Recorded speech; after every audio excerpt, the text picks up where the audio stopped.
زکوٰۃ اسلام کا جو معاشی سسٹم ہے اس کی بہتری کی ضمانت ہے۔ سارے لوگ امیر ہو جائیں، سارے غریب ہو جائیں، یہ اللہ کی حکمت نہیں ہے۔ کچھ غریب کچھ امیر، تاکہ نظم زندگی چلتا رہے۔ لیکن نظام زکوٰۃ اگر اچھی طرح سے قائم ہو جائے تو پھر غربت امارت تو اپنی جگہ پہ موجود رہیں گی، لیکن یہ نہیں ہوگا کہ ایک طرف امیر کا بگڑا ہوا بچہ گولڈن سیب کا ایک کونا کاٹ کے دوسرا حصہ کتے کے آگے پھینک رہا ہوگا، اور دوسری جانب بیوہ کا یتیم بچہ ہسپتال میں آخری سسکیاں لیتے ہوئے یہ کہہ رہا ہوگا امی میرا جوس پینتے بڑا دل کرتا ہے، لیکن ماں اس کو کہہ رہی ہوگی نہیں بیٹا تمہارے لیے مناسب نہیں ہے، اور وہ آخری خواہش پوری کیے بغیر دم توڑ دے گا۔ اگر نظام زکوٰۃ ہم قائم کر دیتے ہیں تو پھر معاشرے کے اندر محرومیاں ختم ہو جائیں گی، اور یہ اسلام کا دیا ہوا نظام ہے۔ میں آپ کو یہ بات بتاؤں کہ اسلام میں دولت مندی کی نفی نہیں ہے، لیکن دولت قارون سے روکا گیا ہے، دولت عثمان کی ترغیب دی گئی ہے۔ 3 نیتوں کے ساتھ رزق کمانا اور رزق بھی حلال ہو مشروع ہے۔ پہلی نیت اپنے آپ کو سوال سے بچانا، تو مجھے مانگنا نہ پڑ جائے، کسی کے آگے ہاتھ نہ پھیلانا پڑ جائے۔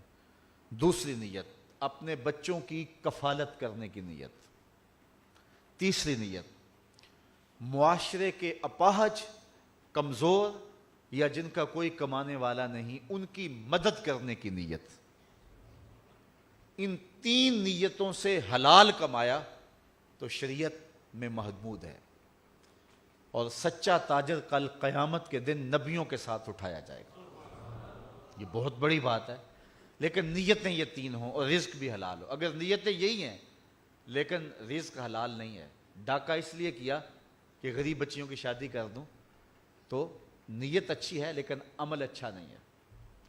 اچھا رزق بالکل حلال ہے، لیکن نیت ان تینوں کے ساتھ ایک یہ بھی آگئی میں معاشرے میں نمایاں ہو جاؤں، میں رشتہ داروں میں اوپر چلا جاؤں، میں جو ہے وہ میرا ٹور ٹپا ہو، تو یہ مقاصد اگر آگئے تو رزق حلال بھی اس کے لیے محمود نہیں رہے گا۔ بدقسمتی ہے کہ ہر سال سیلاب آتا ہے تو لاکھوں لوگوں کے گھر بہہ جاتے ہیں۔ 67 سال سے سیلاب کی گزرگاہیں وہی ہیں، اس کے باوجود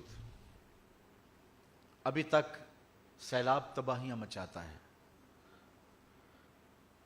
یہاں گزرگاہیں گہری کی جا سکتی تھی، سب سے زیادہ جرمنی میں بارشیں ہوتی ہیں تو وہاں 50-50 فٹ گہرے جو ہیں وہ دریا ہیں، اور جتنا پانی ہو وہ کھینچ کے سمندر میں لے جاتے ہیں۔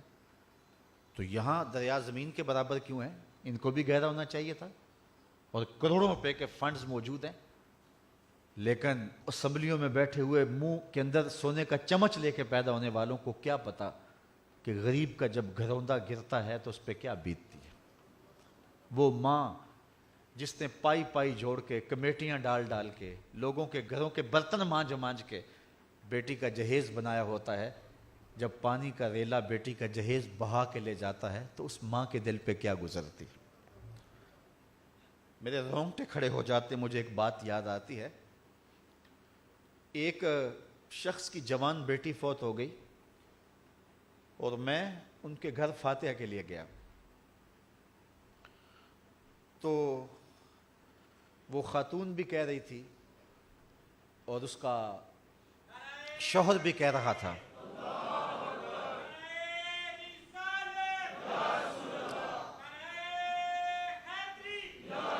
جوان بیٹی کے فوت ہونے کا دکھ اس کا اظہار ہو رہا تھا، اور ساتھ انہوں نے جو بات کی اس سے آپ معاشرے کا اندازہ لگا سکتے ہیں کہ ماں کہہ رہی تھی بیٹی چلی گئی، میری بڑی لاڈلی بیٹی تھی، بہت کچھ اس نے کہا، اور پھر آخر میں کہا چلو اللہ بہتر ہی کرتا ہے، اس کا جو جہیز بنایا تھا چلو چھوٹی کے کام آ جائے گا۔ تو مجھے بتائیں کہ یہ ہے معاشرے کی محرومیاں، جب وہ ڈور ڈنگر جو 5-5 سال سے پال کے جوان کیے ہوتے ہیں اور بوڑھے باپ کی آرزو ہوتی ہے ان کو بیچ کر کے ہم بیٹی کی شادی کر دیں گے، جب پانی میں بہہ جاتے ہیں تو اس کیفیت کو وہ نہیں جان سکتے جو ایوانوں میں بیٹھے ہیں۔ سکھیے دیگل سکھیا سن کے اتنا خوش نہ ہوندا، دکھیے دیگل دکھیا سن کے ہنجو پر پر ہوندا۔ تو میاں صاحب فرماتے ہیں اصل یہ دکھیا ہی جان سکتا ہے کہ کیفیت کیا ہوتی ہے۔